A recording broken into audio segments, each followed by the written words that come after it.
Hey there, guys. Welcome back. My name is Adam with Adam Bro Fitness, and we are just going to continue in our conversations around fitness, health, and we're going to take a very specific topic today. And this is more of a learning approach, if that's a thing.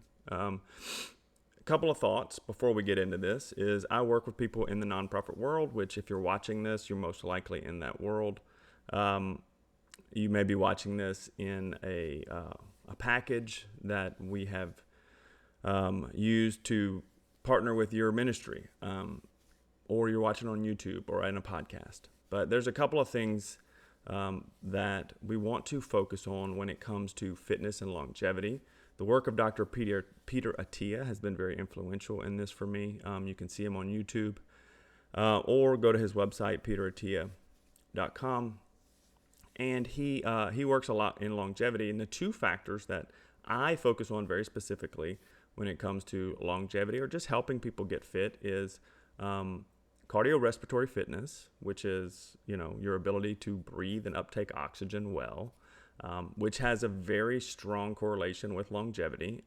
It basically affects your longevity as much as smoking, if not more. So as smoking would negatively affect your longevity and increase your risk of cancer by tenfold, having poor cardio fitness does the same or worse based on the numbers. So we want to be fit. We want to be able to move and, take a flight of stairs, for instance, without losing our breath or having to stop at the top or, having to, like a friend of mine just talked to me. He was like, man, we were at the beach and a big windstorm came up and I had to take my kid and we sprinted. I sprinted with my kid through the sand, and he was like, man, I was just like winded. I was like, yeah, that's pretty impressive. But he was able to do it. Like he didn't like collapse halfway. So his fitness was pretty good, right? So being able to just move with life is a big part of that. The other part of longevity is having muscle mass and bone density. And the way we get to those things is through resistance training. Resistance training is one of the number one ways to increase muscle mass, probably other than drugs, maybe the only way, and bone density. So we take a lot of people take medications for osteoporosis, which is great. Very thankful for those medications. But resistance training has a huge beneficial effect on your bone density. So we want to talk about, making sure that we're training, we're lifting weights, we're challenging our muscles, we're challenging our joints and our bones and tendons. We want to challenge those things because struggle makes things stronger. That's just the way it is. So a big thing that I deal with my clients is getting them to be comfortable in a gym environment. Many of the people who come to me, they are in the nonprofit world. They're spending their time working to help other people improve their lives, whether through the church or through charity work, missionaries, things like that. People who are literally giving their life and many times their health to help other people. And one of the things that I kind of pride myself on is trying to take the basic science and make it applicable. Make it so that we can get you comfortable, use this information and get comfortable and apply it to your life so it can benefit you. And with that, when it comes to resistance training, this is one of the things I want to talk about today is getting comfortable with being in the gym. And how do you do that? A big deal is many people think that when we talk about resistance training, we're talking about bodybuilding. Like huge guys in tiny bikinis flexing and oiled up. That's not what we're talking about. What we're talking about is bodybuilding is a sport. It is that, but it is a style of training. And it just so happens that bodybuilding style of training is very approachable for the average person. It doesn't require a ton of athleticism. It doesn't require a ton of coordination, some balance, but you have machines that allow you to, work on your balance after a while. So it's very approachable, very scalable. So many of my clients, this is what I use. I use bodybuilding style training, not bodybuilding the sport. Just so you know, we're not trying to get oiled up. If that's what you want to do, that's great. We can help you with that too. But for the average person, we just use bodybuilding style training. We don't use CrossFit style training. We don't do a lot of explosive, high intensity movements because the average person is just not ready for that. So when we go to the gym, there's a few things we need to think about. And the number one thing we need to think about in the gym is technique. How do we not get injured? Because injury is the number one way to stall any progress, set yourself back, and cause problems down the road. Now, I will say there's a caveat there. If you are going to resistance train, if you are going to push yourself to get stronger, the risk of injury is there. Almost everyone gets some type of small nagging issue with maybe their thigh or their shoulder, and it rarely is it very serious. It's mainly just like an irritation. Okay, so there is a risk. Okay, we have to realize that. But the same risk applies with, playing with your kids in the backyard. I know the number of people I know who broke their ankle just coming down steps. You know what I mean? There's a risk of inherent danger in pretty much all movement. So we just have to understand that the risk of injury in bodybuilding and this type of training is far less than football, any sport you play, baseball, basketball, far less. Okay, so it's safe. But when we get into the gym, technique is a big deal. Okay, and this is gonna be a few videos we're gonna talk about, but today we're gonna talk about technique and the mindset around technique. So technique is skill acquisition. We have to realize that these movements that you're gonna be doing, that your coach is gonna be applying, or whatever your program is these are skills. Strength is a skill. And any skill requires time and repetition and attention to detail. Okay? Like they say, practice makes perfect, but actually perfect practice makes perfect. So perfecting your skill is what really makes you good at something. Okay? So strength is a skill. It takes time to develop. It takes time to get used to these movements. So technique, how we approach things, is a big deal. All right? But it's not a deal breaker. Right? You don't have to know everything. That's what we're going to start. All right? So the first thing we want to talk about is the mindset. When you go to the gym, when you go into lift weights or do any type of resistance training, the mindset should be, first, that technique matters. Good technique matters. There's a big issue that I run into, especially with guys. Guys and girls are very different in this approach. Guys tend to be overly confident, like blind confident. Oh, I picked up weights one time in my life, so I know how to lift weights. You don't. Not unless you've been doing it a long time. I've been doing this for 30 years. I worked out this morning, and I had to mentally focus on my technique.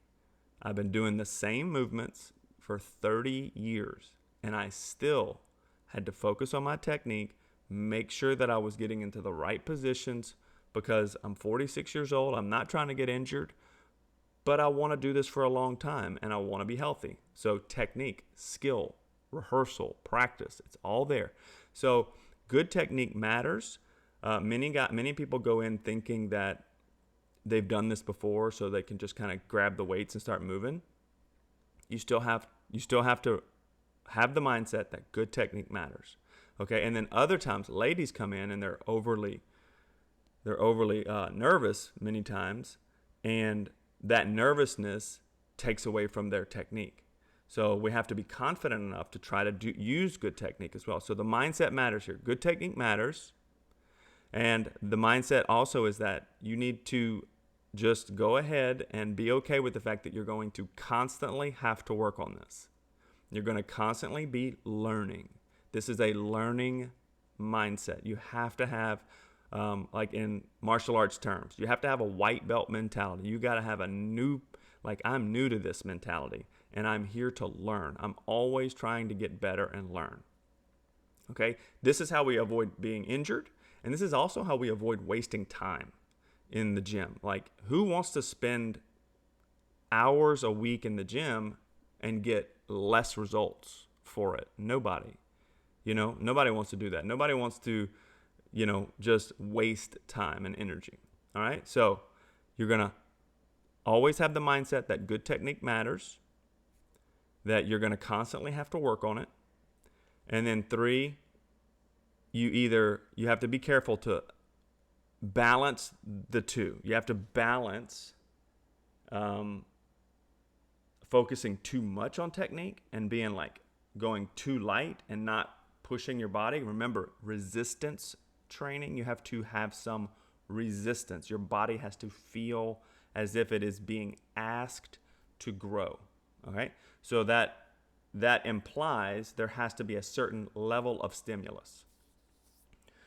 So many times I find people can be overly strict. They focus so much on technique that their weights never go up and they never get stronger. Therefore, they don't elicit the benefits that they need from resistance training. And then other times this happens with guys, is that they start trying to go too heavy too fast and the technique goes out of the window because they're just lifting with their ego at that point. All right, so we have to find the balance between focusing strictly on our technique and focusing hard on good technique, but then pushing the threshold to make sure that we're eliciting the response we need, okay? So, and we'll get into more of that as we go. This video might be a little longer, sorry. So, first thing is mindset. Second thing is research. You need to have a bit of curiosity around what you're going to be doing. You don't just show up and be like, well, I don't even know what's happening here. These videos, somebody said I need to do a bench press, and you don't know what a bench press is. You don't know what anything is.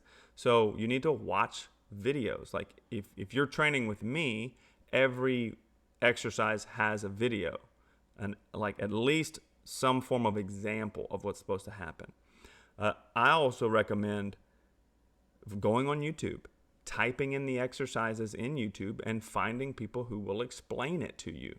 That way you go in with a sense of understanding.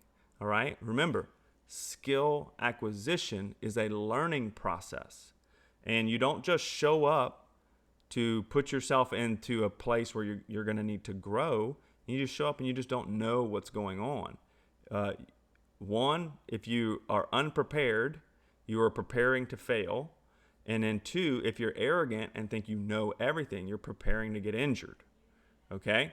So another thing is research, watch videos, just get online and start researching. Have a sense of curiosity.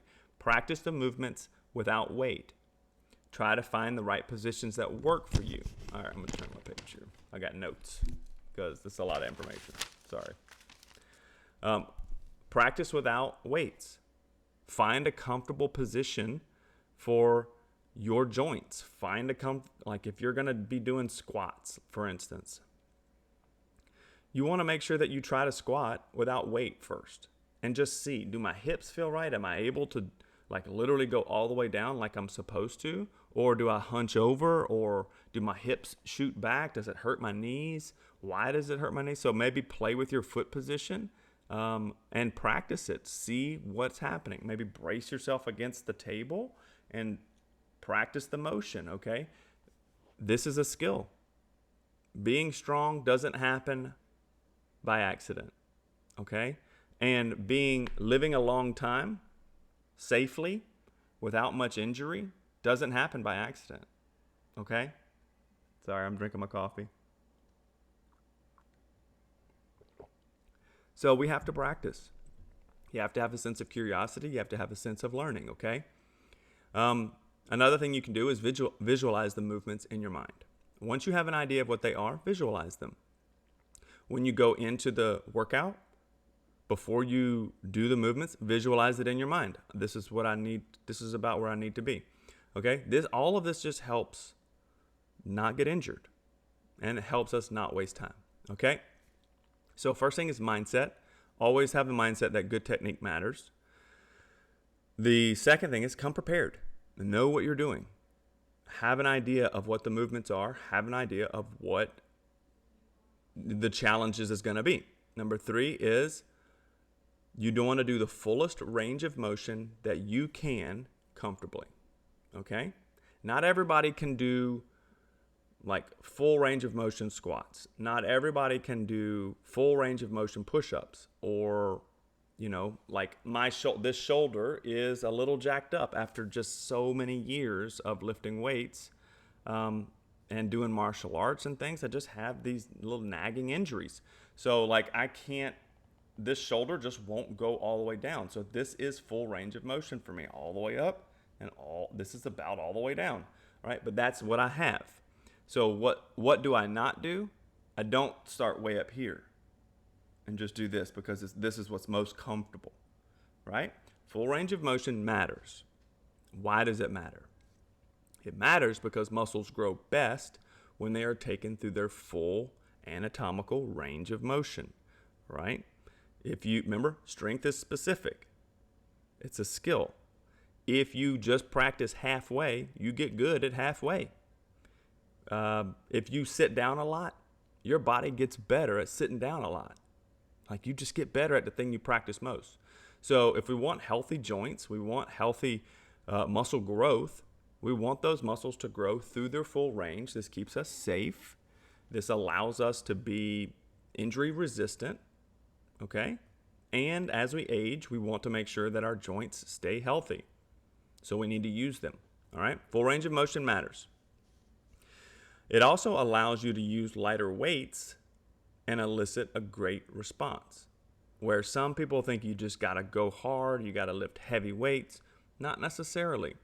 I am quite strong, and I use much lighter weights than people would think because I focus on my technique a lot, and I can get a lot of strength out of pretty light weights because of the technique, full range of motion, things like that, okay? So it allows us to use lighter weights and limit the risk of injury and elicit a great response, okay? So you want to focus on using full range, the best range of motion that you can at the time, okay? So another thing that you want to focus on is, in order to get into full range of motion, you have to play with positioning. Not everybody is built the same. Not everybody's legs are the same length. Not everybody's femurs are the same length. So like, let's just say if your femurs are really long and your torso is shorter, when you squat down, you're going to have to lean way far forward in order to stay balanced. It's just the way it is. Your angles are different. So you have to play with your foot positions. You have to play with your knee position. You have to play with your hand position. For instance, like when people go to do, let's say, the bench press. And bench press is whenever you lay down and you press. It's also called a chest press, where you press a bar off of your chest, okay? Some people have really long arms, so they have to have a wider grip. I have relatively short arms, so I can actually get away with a narrow grip. So, but what's most comfortable is somewhere in the middle for me. And when I go down, I play with my elbow positions. I make sure I tuck my elbows a little bit. That's more comfortable for my shoulders. So playing with positions really helps to make sure that you are moving comfortably without injury. Now, if you are doing something, let's say you're just doing a movement and it hurts, like for instance, the chest press or the bench press, and it just hurts your shoulder. 1, stop doing it immediately. 2, lighten the weight or take all the weight off. Play with the position and find a way to do it that does not hurt your shoulder. For instance, if you're doing the chest press or bench press with a bar and it hurts your shoulders, try doing it with dumbbells. Dumbbells allow your arms to move more freely, and it may allow you to get into the position without the shoulder issue, okay? Another thing is watch how you're doing it. You might be doing it like this, which hurts the shoulders. So maybe you need to tuck your elbows, right? So technique matters, okay? So play with hand positions, play with foot positions. You want to make sure that you're able to do these movements comfortably.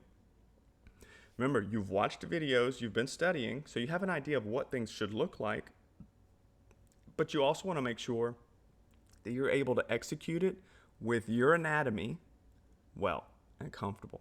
Okay, don't do things that hurt you. Don't think that, well, coach programmed this and I've got a knee replacement and I really can't go down past 90 degrees, but coach wants me to do barbell squats all the way down, like full range of motion. Well, I can't do that. Okay, maybe we don't do that. Maybe we just do our body weight. Okay, maybe you just say, I'm just doing body weight today, or I'm doing a dumbbell. I just have one dumbbell and I'm just going down as far as I can. Remember, do the best you can with your anatomy. Technique matters. Remember, mindset, technique matters. Research, make sure you're prepared. Okay, use your full range of motion. Play with your hand positions. Play with your foot positions. Make sure you find a way to make it comfortable for you, okay? And then at the end of the day, when it comes to technique, practice, practice, practice. If you do not practice it, you get worse at it, okay? So every time you go in, every time you're in the gym, you're thinking about your technique. You're focusing on your technique. You're trying to execute to the best of your ability. You're not wasting your time. You're not mailing it in. You're not just punching the clock because, well, coach says I got to do this, or I just don't want to be fat. Well, I mean, you can do that, but you're not going to get results that way. You're going to get results when you are determined, when you have a plan, and you have a style of execution, and you standardize that style of execution. That way you can progress over time, okay? So technique matters. It matters a lot. It keeps you from getting injured. It keeps you from using too much weight too quickly, and it makes sure that you keep your joints healthy, all right? Because we want our joints to be healthy, not just not injured. We want them to get stronger over time so that as we age well. We age strong, right? Like, I want people, when they look at me, to think I am younger than I am. Why? Because I'm vain? Maybe a little. But really, it's because if I'm doing things properly, I should be aging physically slower than my chronological age. I should be able to move better than what people think my age would allow. I'm 46 years old. I'm closer to 50 than I am 40. But I move as well as somebody in their 20s. Why? Because I practice it. Because I spend time doing it. I've taken time to do it. I don't have the common ailments that normal people my age have, because I work on my techniques. I work on my strategies. I research. I make sure that I move well. I make sure that I take care of myself, right? So we practice these things over and over and over, and then they start to pay dividends down the road, all right? Every minute you take to invest in your health, it's going to pay dividends down the road, all right? So we're going to get back to you in the next video.